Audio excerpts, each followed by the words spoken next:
लगभग 1 साल का समय, 9 महिलाएं और एक सीरियल किलर। बरेली में भोली भाली 9 महिलाओं को एक के बाद एक करके इस दुनिया से विदा करने वाले सीरियल किलर को पुलिस ने आखिरकार दबोच लिया है। ये पूरा मामला जब आप हमारी इस रिपोर्ट के जरिए देखेंगे तो आपके पैरों के नीचे की जमीन खिसक जाएगी। आप में से बहुत सारे लोग शायद थोड़े हिचक जाएं, घबरा जाएं, लेकिन इस आदमखोर युवक का नाम कुलदीप है। तस्वीरों में जिसे आप देख रहे हैं ये वही कुलदीप है। ये निशाना बनाता था भोली भाली महिलाओं को जिनकी उम्र तकरीबन 40 साल के ऊपर। पुलिस ने उसे पकड़ने के लिए ऑपरेशन तलाश तक चलाया। 1 या 2 दिन अलग अलग 22 पुलिस की टीमें बनाई, 1500 सीसीटीवी कैमरे खंगाले गए, 600 नए सीसीटीवी भी लगवाए गए। इससे अलावा 1.5 लाख मोबाइल नंबरों से सस्पेक्ट का डेटा खंगाला और सैकड़ों लोगों से पूछताछ की गई। तब जाकर सीरियल किलर कुलदीप पकड़ में आया। ये कुलदीप इंसानी दरिंदा है। ये कितना खतरनाक है, इसकी कहानी कुछ यूं शुरू होती है कि बरेली की शाही और शीशगढ़ थाना क्षेत्र में बीते 1 जुलाई 2023 से लगातार महिलाओं की जान जाने की खबरें सामने आई।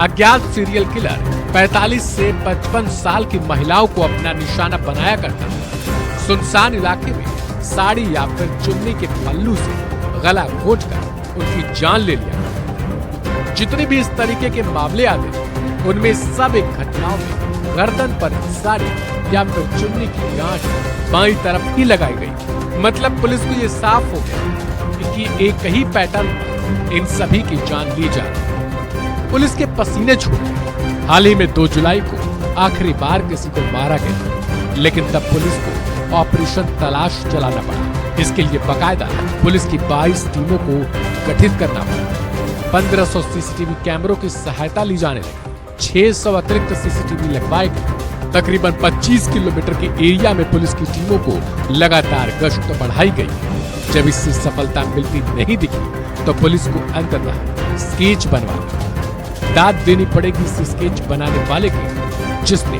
तकरीबन सटीक इसी मानव दरिंदे का स्केच बनाया, जिसके 48 घंटे में सफलता मिल गई। पुलिस ने बताया कि उसने 6 जुर्म तो कबूल कर लिए। साथ ही ये भी बताया कि वो महिलाओं को बंधक बनाता था, यौन संबंध बनाने की जबरन मांग करता था। जब वो मना कर देते तो उन्हें मार देता और इसके लिए वो हमेशा गन्ने के खेत का ही चयन करता था ताकि इसमें किसी को पता भी ना चल सके। पहले महिलाओं को उनके घर से उठाना, उन्हें वहां ले जाना और उसके बाद अपने काम को अंजाम देना। आगे की कहानी खुद पुलिस वालों से सुनी। कई बार ऐसा हुआ कि ये हिंसक हुआ और इसने अपनी पत्नी के गले को भी दबाने का प्रयास किया। ये उनसे बातचीत में ये बात तस्दीक हुई है, जिसके फलस्वरूप इसकी पत्नी इसको कुछ साल बाद छोड़ के चली गई और उसके बाद महिलाओं के प्रति इसके दिमाग में द्वेष और कुंठा और अधिक बढ़ गई। जो पिछले 1-1.25 साल में इसके द्वारा घटनाएं की गई हैं उसके बारे में इसके ये लगभग एक ही एरिया है जिसमें घटनाएं कारित हुई, 6 की 6 घटनाएं। वहीं पे 3 गांव हैं।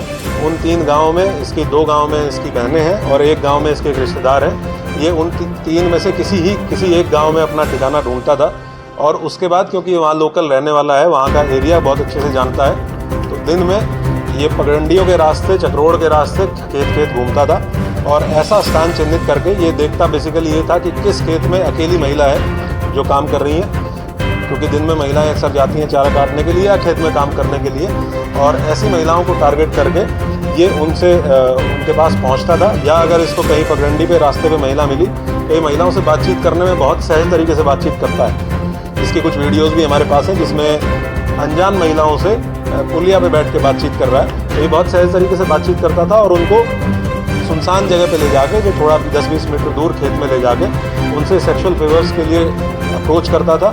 जैसे ही महिला ने विरोध किया या महिला ने मना किया तो ये तत्काल बहुत एग्रेसिव हो जाता है, हाइपर एग्रेसिव हो जाता है और इसके द्वारा उनका गला दबाते हुए और उनकी साड़ी के पल्लू से, और एक केस में जिसमें महिला ने सूट सलवार पहन रखा था उसमें उनकी चुनरी को इस्तेमाल करते हुए उनका गला दबाते हुए बाईं तरफ गांठ इसके द्वारा मारी गई। इस तरीके से इसके द्वारा ये घटनाएं कारित की गई।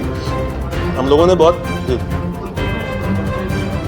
कुल 6 घटनाएं अभी हैं जिन घटनास्थलों पे, क्योंकि हमारे पास हमें इसको मजिस्ट्रेट के सामने भी पेश करना था। कुल 6 घटनाएं हैं जिसके बारे में हम इसको घटनास्थल पे ले जाके हमने तस्दीक कर लिया है। ये घटना इसने कहाँ पे की, किस तरीके से की, कब की। एक और चीज़ सामने आई है कि ये हर घटनास्थल से एक ट्रॉफी के रूप में, जो कि इस तरह के अपराधियों का एक की फीचर देखा गया है, कुछ ना कुछ लेके जाता था। और उसमें 2 केसेस में जो हसिया महिला के पास थी, महिला ने जब विरोध किया तो उसी हसिया को ये लेके गया, वो दोनों बरामद कर ली गई हैं। एक केस में ये एक ब्लाउज का टुकड़ा और लिपस्टिक और बिंदी ये लेके गया, वो भी इसने जहाँ पे उसको ये रखता था वो बरामद कर लिया गया है। एक आधार कार्ड भी बरामद किया गया है। अभी हम लोग इससे और विस्तृत पूछताछ करेंगे।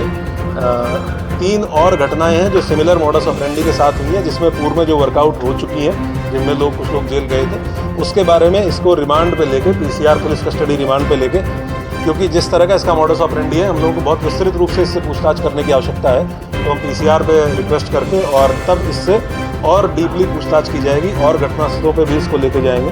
पुलिस के इस बयान को सुनने के बाद ये तो साफ हो जाता है कि ये दरिंदा मानव कहलाने का भी हकदार नहीं है, लेकिन इसकी शक्ल को देखकर ऐसा कतई नहीं लगता कि ये इतना बड़ा घातक हो सकता है। लेकिन जब पुलिस ने इससे डेमो करवाया और उस दौरान इसको पूछा कि आखिर तुमने कैसे इन हत्याओं को अंजाम दिया है, तो देखिए ये कितनी निर्दयी से इस डमी मनुष्य के ऊपर घातक हमला करता है और ये दिखाने की कोशिश करता है कि वो आखिर किस तरीके से इन लोगों की जान लिया करता है।